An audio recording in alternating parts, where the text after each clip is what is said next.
So, let's just go quickly through mages. So, I've decided after playing Venusaur a couple of times that I think I've been playing Venusaur wrong, and that's why I had such a bad experience with him.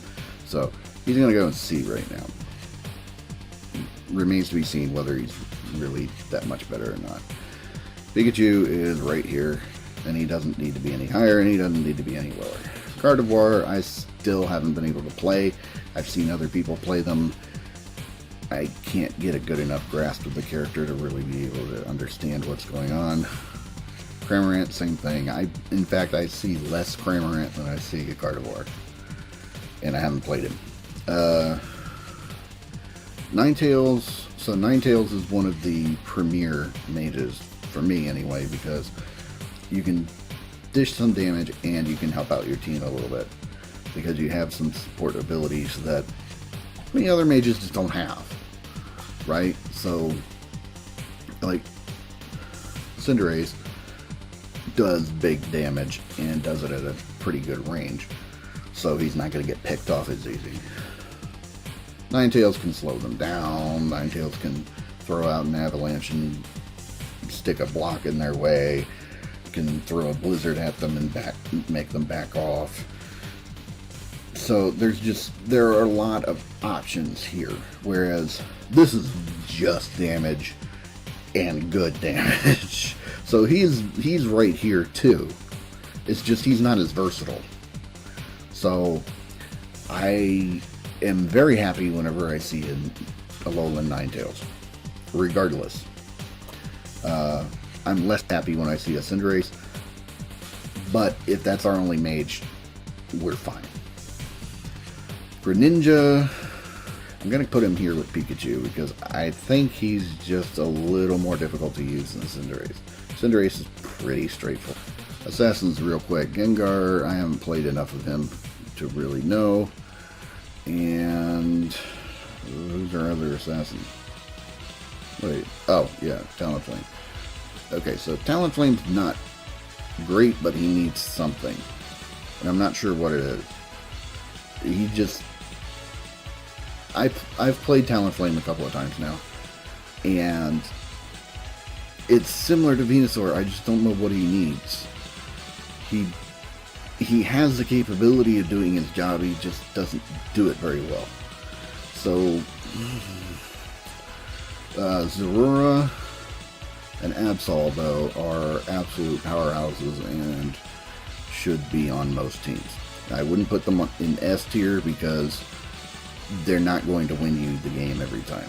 If you get a level lead with either of these guys, they can win the game. A good Alolan Ninetales can swing the game in your favor. A good Cinderace can swing the game in your favor. So these guys can definitely do that, but they're not going to win the game outright. So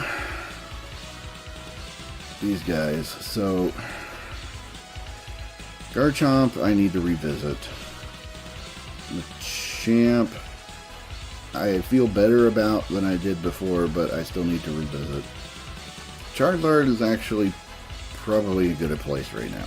I don't think he's going to swing the game in everybody's favor like any of these guys will, but he's good enough that if he's on your team, you don't have any complaints. Lucario, same thing.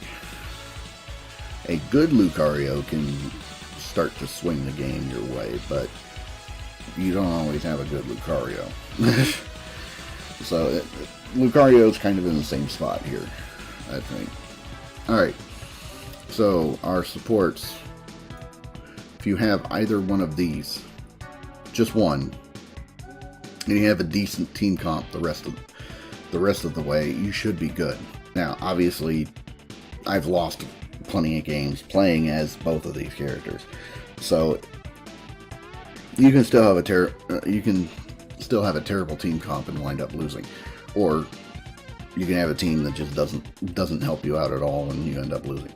So there are still plenty of reasons why this doesn't work, but these two are crucial to winning games. Wigglytuff is okay. it's difficult to figure out where she actually fits. And in fact, because of that, I think I'm going to drop her down to C. Because she's not a healer like these two. She's not a tank that goes in and soaks up damage like some of these others. She's almost an all-rounder, but not quite. So, because she has debuffs and stuff. So, she's kind of hard to place, and so she stays down here. Mr. Mime. Mr. Mime's an okay support if you don't have any other options. If you don't have Blissey, you don't have Eldegoss, Mr. Mime's probably the only other solution I would recommend at all. Because he does have some defensive options, which are mostly barriers. But that almost falls into a tank category or a defender category than anything else. But I'd say he's right about here. I don't think he's bad. It's just I don't think he's as good as our top supports. Alright. This is where the big changes for my tier list start. So, Crustle, I still think is good, but he's not going to swing a game in as much as those two. So I think Crustle's right here. A good Crustle can really swing the game your way, but he's not going to win the game outright. He's not as important as getting one of these two into your team. Snorlax is perfectly fine. If you're wanting to play a classic MOBA tank, Snorlax is pretty much that.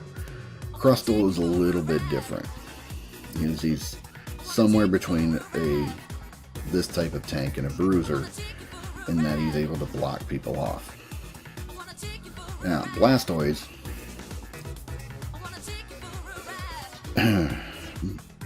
Blastoise by itself would go in B tier. Because it's pretty good at keeping people away from the goal, which is what it is actually trying to accomplish. So, unlike Snorlax, it's not really concentrating on taking damage for the team or messing with enemy opponents in the team fight. He's only really particularly interested in zone control. And so, because of that, normally he would fall here.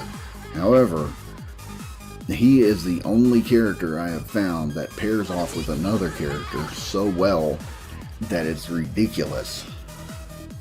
So I put him up here, because if you're not using him as a tank, he becomes a monstrously dangerous thing to have. And the best teammate for him, ironically, is Slovro. Why? Because he has basically everything he does is geared to interrupting whatever it is your opponent is doing and get them away from the goal. Slovro has the ability to do that and to take enemies out of the fight temporarily if you can't zone control them anymore. And he has interrupts. So if you have both of these guys on a team together, Blastoise would be all the way up here. Now, I don't think it's fair to judge him by that alone. So I think right here is probably where I'd put him, as long as you are not intending him to take but tons of damage and are actually using him for other things. Slovro, I believe, has gone up probably a couple of tiers at this point, because I've found that because of the fact that he just has a whole bunch of health, he can basically wander around and do whatever he wants. I played Slowbro as a center lane, basically as a replacement assassin for a game, and it worked. Because nobody could really do a whole lot to me because I was higher level than them and I had a butt ton of health. Yeah, who knew? So, you know, was 2-on-2, and suddenly I'm there. Now it's 3-on-2, and one of them has so much health and might as well be 4-on-2. You know, so anyway, that's my revised list for now.